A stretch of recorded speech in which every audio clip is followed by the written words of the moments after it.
মজাদার একটা খাবার নিয়ে আসলাম, চিংড়ি মাছ দিয়ে ফুলকপির ডাটা দিয়ে আলু দিয়ে ভাজি করলাম, সেটা নিয়ে আসলাম।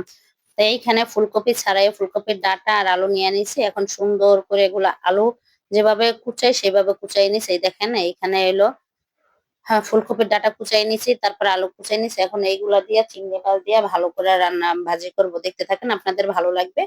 আর হ্যাঁ, রমজান মাসে একটু মানে শাকসবজি একটু এই ধরনের খাবারটা কিন্তু ভালোই লাগে, ঠিক না?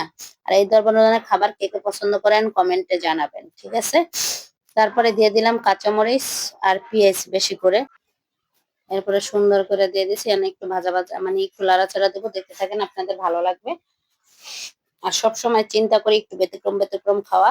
আর আমি কিন্তু এই রান্নাটা কিন্তু আমি সব সময় খাওয়া দাওয়ার মানে খাওয়া দাওয়া কইরা তারপরে কিন্তু ভিডিওটা ছাড়ি, যে আসলেই রান্নাটা আসলেই আমি খাইতে পারি কিনা, বা একটা মানুষ দেখে আমার রান্নাটা দেখে যদি রান্না করে সে খাইতে পারবে কিনা সেইভাবেই দেওয়া হয়, ঠিক আছে? এরপরে দিয়ে দিলাম চিংড়ি মাছ। চিংড়ি মাছটা দেওয়ার পরে একটু ঝাল ঝাল হলে ভালোই লাগবে, ঠিক আছে? সবসময় চিন্তা করি একটু ঝাল ঝাল হলে আমার কাছে তরকারিটা ভালোই লাগে। তাই দিয়ে দিলাম হলুদ গুঁড়া আর একটু মরিচের গুঁড়া দিয়ে দিলাম, একটু ঝাল ঝাল হলে ভালো লাগবে সেই জন্য। এখন দিয়ে দিলাম লবণ, যেটা সবসময় বলি না দিলেই না, এই লবণটা না দিলে সব খাইতে পারবেন না। তা দেখেন এখন কালারটা কি সুন্দর, অসাধারণ একটা কালার আসছে। আর আমরা যারা রোজা রাখি সবসময় চেষ্টা করব যে যেটা দিয়ে আমরা মানে ভোর রাতে কয়টা ভাত খাইতে পারবো সেইটাই, ঠিক আছে? এখন মাছ গোছ দিয়ে তো আর সবাই ভাত খাইতে পারে না, অনেক আছে শাকসবজি দিয়ে ভাত খাইতে পারে। তাই আমরা যারা শাকসবজি পছন্দ করি তারা যদি এইভাবে চেষ্টা করেন তাহলে অবশ্য ভালো লাগবে। দেখেন এখন কতগুলা দেখা যাইতেছে, তারপর ভাজি করলে অল্প একটু হয়ে যাবে, দেখতে থাকেন, ভালো লাগবে আপনাদের। তাই একটু লাড়াচাড়া দিয়ে নিতেছি। উলট পালট করে দিলে হ্যাঁ সবজিটার মধ্যে মশলাগুলোও ঢুকবে আর সিদ্ধটাও ভালো হবে, এই জন্য লাড়াচাড়া দেওয়া হইতেছে।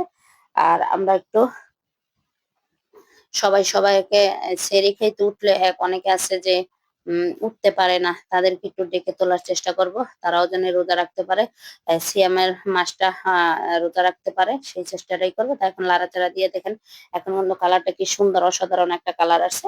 আর এইটা এই ভাজিটা কিরকম লাগে জানেন? এই যে আপনার যেরকম লাউয়ের ছোলা, হ্যাঁ ছোলা ভাজি করলে যে যে টেস্টটা মানে যে স্বাদটা লাগে, এটার মধ্যে সেই স্বাদটা কিন্তু লাগতেছে, ঠিক আছে?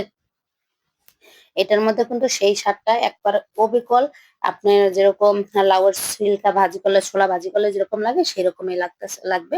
আপনারা রান্না করে একদিন খেয়ে দেখবেন।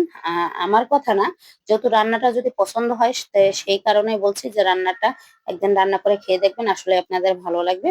তো আমার ভাজিটা কিন্তু লাড়াচাড়া দেওয়ার পরে দেখছেন কতটুকু হয়ে গেছে। একটু আলু দেওয়ার কারণটা হলো, আলুটা দেওয়ার কারণ হলো যে একটু চেঞ্জ হয়ে, আলুটা দেওয়ার কারণ হলো একটু চেঞ্জ হয়ে যাবে আর খেতেও ভালো লাগবে, যেহেতু লাউয়ের সিল্কের মধ্যে যেহেতু একটু আলু দেই তাহলে ভালো লাগে, ঠিক না? সেক্ষেত্রে এটাই দেওয়া। তা আপনাদের ভালো লাগবে, মানে একবার বানাই দেবেন। আর চিংড়ি মাছ যেহেতু দেওয়া হয়েছে আর স্বাদটাও চেঞ্জ হয়ে যাবে, অসাধারণ একটা স্বাদ লাগবে। তা দেখেন এই যে দেখছেন কালারটা কত কত সুন্দর আসছে, আর ঘ্রাণটা অসাধারণ একটা ঘ্রাণ আসতেছে, আর রান্নাটাও দেখছেন কতগুলো তো দেখা গেছিল। আমি তো ভাবছিলাম যে কড়ার উপরে দিয়ে এতগুলো কে খাবে, তারপরে সবাইরে একটু একটু করে দিলাম। হ্যাঁ, দেওয়ার পরে দেখছি না সবাই এই রেজাল্টটা ভালোই দিছে, তার আর মজাও হয়েছে খাবারটা, সবার কাছেই ভালো লাগছে, আপনাদের কাছেও ভালো লাগবে, রান্না করে খেয়ে দেখবেন। আসলেই রান্না যদি ভালোবেসে করা যায় তাহলে ভালোই লাগে, আর সবারও ভালো লাগবে। রান্নাটা করে দেখবেন একদিন, ভালো লাগবে। আর আমার রান্নাটা আপনাদের কাছে ভালো লাগলে লাইক কমেন্ট শেয়ার দিয়া পাশে থাকবেন, আর আপনাদের মতামত জানাবেন, ঠিক আছে? যে আমার রান্না আপনাদের কাছে কেমন লাগে। তাই যে রান্নাটা নতুন করে আপনাদের কাছে নিয়ে আসলাম, এই রান্নাটা আপনাদের কাছে কেমন লাগলো? মজাদার একটা খাবার, কমেন্ট করে সবাই জানাবেন। আর মজাদার খাবারটা কার কার পছন্দ হয়েছে কমেন্ট করে জানাবেন। ভালো থাকবেন সবাই, আল্লাহ হাফেজ।